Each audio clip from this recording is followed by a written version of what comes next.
Well, good morning, guys. Oh, it's good coffee. It's good coffee. Slept like shit yesterday. Cold sweats, fever, chills. Just don't feel good at all. I'm feeling a little better today, I think, but man, yesterday was rough. Too much sun. I think I had like a little heat exhaustion or something.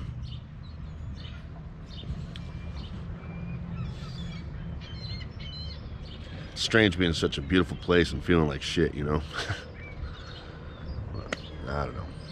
I gotta figure out what we're gonna do today. I have to be down in Cabo San Lucas in 7 days, so I gotta make miles. I don't feel good, but yeah, I know what I have to do to quit pissing and moaning and get on the road. So, let's go. Fun-filled fact, in Baja, they eat fish tacos for breakfast and for lunch. Nobody eats them for dinner because you want the fish to be as fresh as possible. So let's check this one out.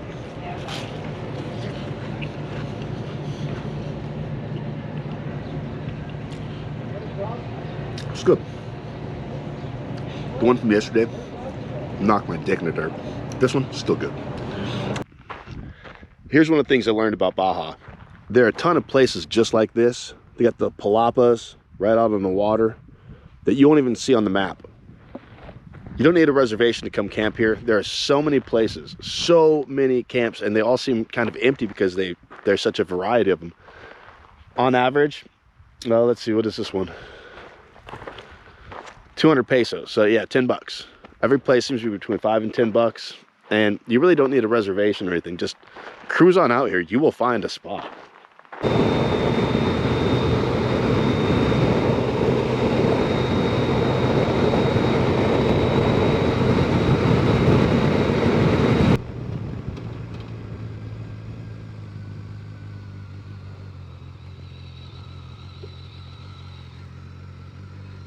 This is a lot steeper than it looks on camera. Oh fuck, I just scraped the bottom of my bike. Whoa, this is soft, this is soft. This is gonna be hard to get out of. I feel like that guy $1 Million Bogan. I don't know if you guys have ever watched his channels. Every video he winds up going off in the sand and getting stuck somewhere. I just saw this little dirt road. It looks like it goes down to the ocean here. And I figured this would be a good spot to stop and grab some lunch.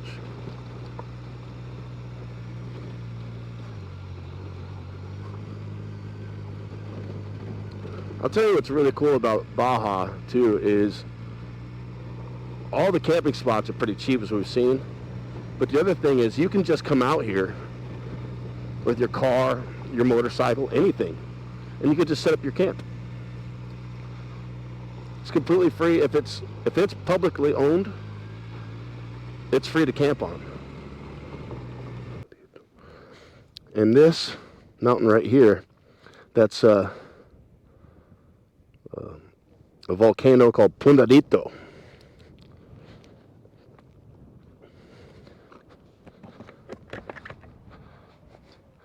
It's a good place to have lunch.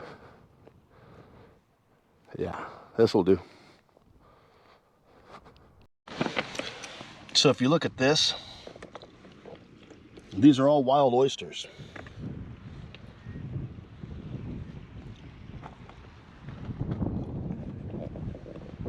You know what's coming next. You know what's coming next.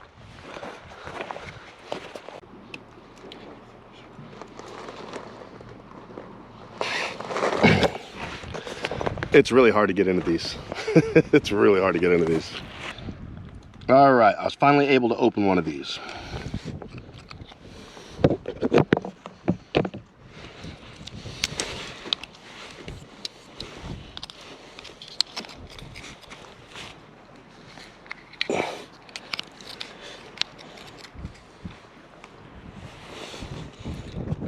Not the biggest oyster I've ever seen, but little shell. Oh, that's real. Oh.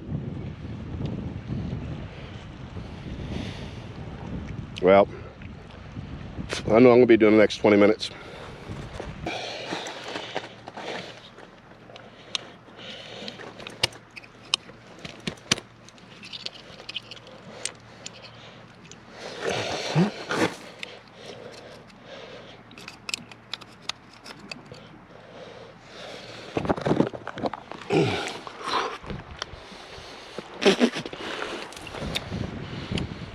Really good oysters.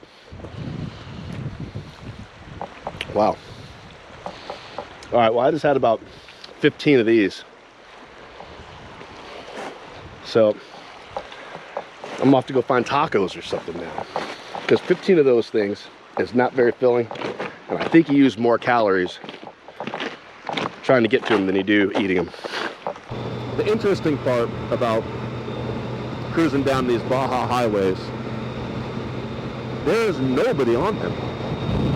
I'll go 20 minutes sometimes without seeing a car. It's like Highway 50 going through Nevada.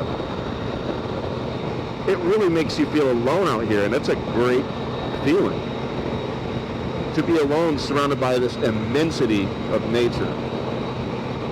It's very cool. I am a fan of Baja.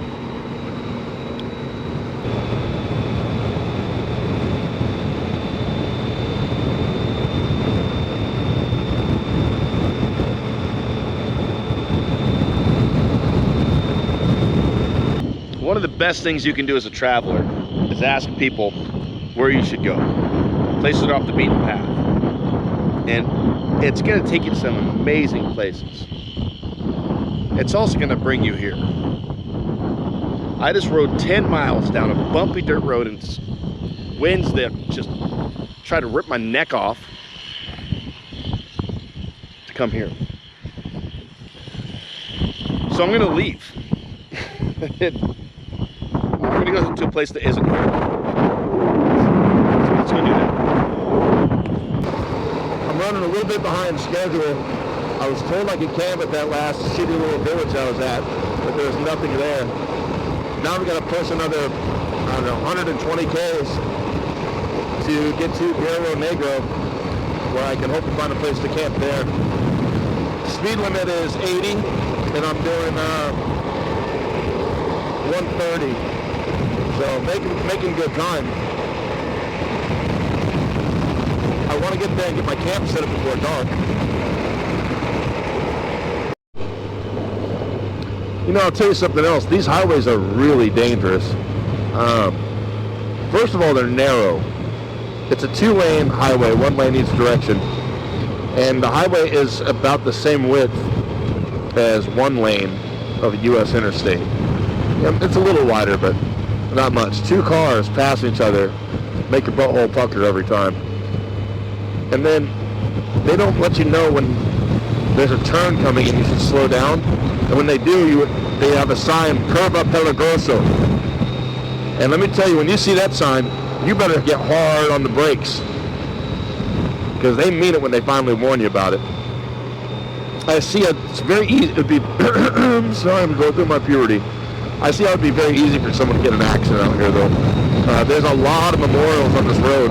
Every few miles or something like that, there's a memorial, and it makes sense. I get it. It's real easy to look at the beauty of the place or have a car come in your lane.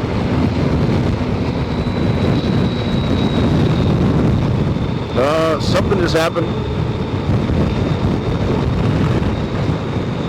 Oh, checkpoint.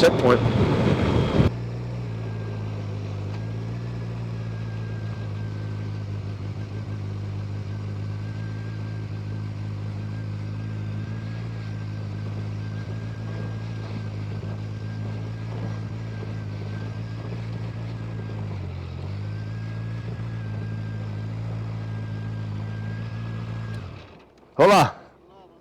Buen día. Huh? Oh, tarde, afternoon. I'm just learning Spanish, poquito, español. Where are you going? Oh, Guerrero, Negro? Yeah. Vacation? What? Vacation? Yeah. Go. Thank you. How long does it take to get there? Una hora. Okay, awesome. Thank you, guys.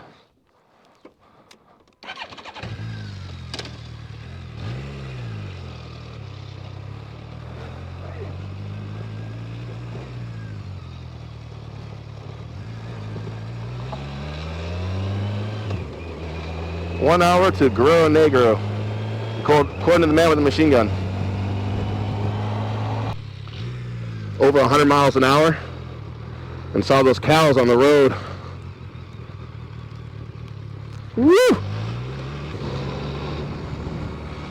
BMW's anti-lock brakes work. Frank, thank you for letting me change my rear brakes in your driveway. Man, I came around that turn and there were 6 cows in the road. Woo! All right, slow it down. It's 6 o'clock, time for my step 2. And I'm going to bed. It's pretty windy here. So I've got my tent up against this little weird bamboo type fence. And like usual, a motorcycle in the front to help block some of that wind. I'm exhausted.